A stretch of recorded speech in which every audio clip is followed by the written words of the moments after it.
Hello, আসসালামু আলাইকুম my lovely viewers. আপনারা সবাই কেমন আছেন? আলহামদুলিল্লাহ আমরা সবাই তো বেশ ভালো আছি। আজকে আসলে আরেকটা নতুন ব্লগ নিয়ে আপনাদের সামনে হাজির হয়ে গেলাম। তো আজকে হচ্ছে আপনাদের সাথে আমি শেয়ার করব, আমি সন্ধ্যার পরে একসাথে আমি দধি, আইসক্রিম, তারপরে হচ্ছে কেক, আমার বাসার রান্না একসাথে আমি সবগুলা কাজ কীভাবে করেছি, আমার কতটা কষ্ট হয়েছে সেটাই আমি আপনাদের সাথে শেয়ার করব। যেহেতু আমাদের রেস্টুরেন্ট আছে তো সেজন্য আমরা আসলে এই কাজগুলো করতেছি। তো এখানে বাসা হচ্ছে আমি দধি বসাই, আমি বাসা থেকেই দধি বানিয়ে দেই। আলহামদুলিল্লাহ আমার দধিটা আমি যে দধিটা বাসায় বানাই ওই দধিটা আলহামদুলিল্লাহ খেতে অনেক টেস্ট।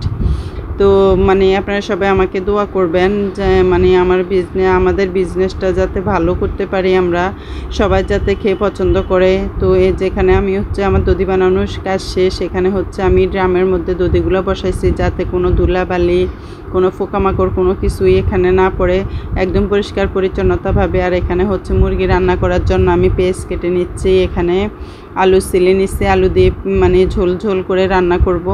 আর এখানে হচ্ছে আমি পেঁয়াজ কেটে নিচ্ছি। আর এই যে এখানে ওয়ান টাইম কাপটা পড়ে আছে, তো আমি ভাবলাম কাপটা কি ভালো নাকি খারাপ, তো দেখি না কাপটা তেমন ভালো না, কাপটা ফাটা।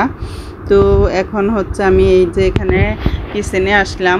আমার এই যে এখানে আমি আইসক্রিমের জন্য দুধ বসিয়ে দিয়েছি, এখানে দুধ কষতেছে। তো আমি মাঝে মাঝে শুধু একটু নেড়ে ছেড়ে দিচ্ছি, যেহেতু এটার সাথে পাউডার দুধ দেওয়া আছে, গুঁড়া দুধ, আর তারপরে হচ্ছে কনডেন্স মিল্ক দেওয়া আছে, চিনি। এখানে আমি 2 লিটার দুধ বসিয়ে দিই, 2 লিটার দুধ আমি জাল করে নিচ্ছি, একদম হাফ কেজি করে নেব জাল করে। অনেকটাই ঘন করে নিতে হবে, কারণ এটা তো আইসক্রিম বানানোর জন্য। তো আমি ভাবলাম এটা কিন্তু মাগরিবের পরে আমি এই কাজটা করতেছি, মাগরিবের নামাজ পড়ে তারপরে তাড়াহুড়ো করে করতেছি। তো তারপরে এখানে হচ্ছে মুরগি রান্না করার জন্য মুরগি রান্না করতেছি। আর এখানে হচ্ছে যে বিছনার উপরে দধি বসানোর পরে কাপগুলো এখানে বিছনার উপরে রেখে গেছে, খাটের উপরে। তারেক তামজিদকে আমি বকা দিতেছি, তোমরা কেন বিছনাটাও গুছিয়ে গেলা না। এখানে আবার আমার ঘর পরিষ্কার করা, ঘরটা একটু মুছে নিলাম, একটু ক্লিন করলাম, রান্নাঘরটা ক্লিন করলাম। এগুলো তো আমার কষ্ট হয়, এগুলা বলে আমি অনেক বকাঝকা করতেছি তারেক তামজিদকে। তারপর আমার রান্নাবান্না শেষ করে আমি আবার বাইরে গেছি আমাদের এই যে কেক বানানোর জন্য। আমার যে জিনিসগুলো এখন আপাতত লাগবে, আসলে আমার কাছে কিছু জমানো টাকা ছিল, তো এই জমানো টাকা দিয়ে কেকের জিনিসগুলো আমি কিনলাম। তো এই যে এখানে হচ্ছে এই যে কুকি কাটার বলে এটাকে, এইগুলা কিনছি। তারপরে হচ্ছে কেক কাটার জন্য নাইফ কিনছি, বোর্ড কিনছি, এখানে জার কেক বানানোর জন্য এই কাপ কিনছি, জার কেক কিনছি, হুইপ ক্রিম কেনা হয়েছে। এগুলো সব কিছু নিয়ে তারপর আমি আসছি, কারণ আমি এগুলা না পাইলে আমি কেক বানাবো না। তো সেজন্য আমি আগে রান্না বান্না শেষ করে দুধের আইসক্রিমের জন্য যেই দুধটা ঘন করে রেখেছি ওইটা ডিপ ফ্রিজে রেখে তারপরে আমি এগুলা বাইরে থেকে কিনে এসে তারপর এখন আমি কেকের প্রিপারেশন নিচ্ছি। তো এখানে আমি কেক বানানোর আমার কেক বানানোর প্রক্রিয়া চলতেছে, কেক বানানো শুরু করলাম।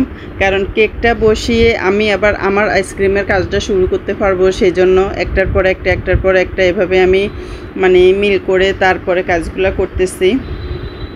তো এই যে এখানে আমি অলরেডি কেক বসিয়ে দিয়েছি। তো এখন হচ্ছে কেকটা চুলা আস্তে করে দিয়ে কেকটা হতে তো মিনিমাম আধা ঘন্টা 40 মিনিট সময় লাগবে। তো এই সুযোগে আমরা আইসক্রিমটা বানিয়ে ফেলি। তো এই যে আমি ডিপ ফ্রিজ থেকে যে দুধটা দেখতে পাচ্ছেন আপনারা, অনেক ঘন দুধটা, অনেক ঘন, একদম ক্ষীরের মতো মাখো মাখো মাখো মাখো হয়ে গেছে। তো এগুলোর সাথে আমি হুইপড করে মালাইটা একসাথে, এই দুধের মালাইটা সকলে একসাথে মিক্স করে এখন আমি চামচ করে কাপের মধ্যে করে দিচ্ছি। তারপরে উপরে একটু একটু করে আমি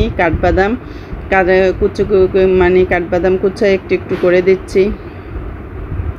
তো এই যে এই আইসক্রিমটা বিশ্বাস করবেন কিনা আমি জানি না, আমরা তো কেনা আইসক্রিম খাইছি ক্ষীরমালাই, এটা ওটার থেকে তুলনামূলকভাবে অনেক অনেক বেশি টেস্ট। আর এখানে হচ্ছে আমি এই যে কেক বানালাম, তো নিশ্চয় আমি কোনো বেকিং পেপার দেই নাই, আমি এমনিতেই এটা বললাম যে দেখি এভাবে কেমন হয়, তবে না বেকিং পেপার দেওয়া লাগবে তেমন একটা সুন্দর হয় নাই। তো এই আর কি। তো আমার ভিডিওটি কেমন লাগছে, যদি ভালো লাগে তাইলে আর কি আমার পাশে থাকবেন, আমাকে দোয়া করবেন, আমাকে সাপোর্ট দিবেন, এটাই আসলে আমি আপনাদের কাছে কামনা করি। তো আর আমার বিজনেসের জন্য আমি শুধু মানে আমার বিজনেসটা দাঁড় করাতে চাই। আমার বিজনেসের জন্য আপনারা সবাই দোয়া করবেন, সবাই ভালো থাকবেন। আর কি বলবো, আল্লাহ হাফেজ, বাই।